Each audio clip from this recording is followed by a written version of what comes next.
సముద్ర అంతర్భాగంలో ఏర్పాటు చేసిన ప్రపంచపు అతిపెద్ద మ్యూజియంలో మరిన్ని కళాఖండాలను జతచేర్చారు.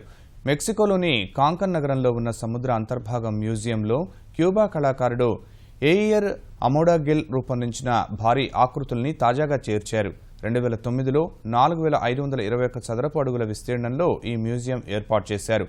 దాదాపు 510 కళాఖండాలను రోజు 2000 మంది సందర్శిస్తూ ఉంటారు. పగడాల దిబ్బల పరిరక్షణ కోసమే ఈ కళాఖండాలను ఏర్పాటు చేసినట్లు నిర్వాహకులు తెలిపారు.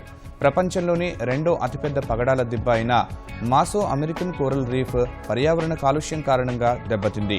ఈ నేపథ్యంలో ఈ మ్యూజియంను ఏర్పాటు చేశారు.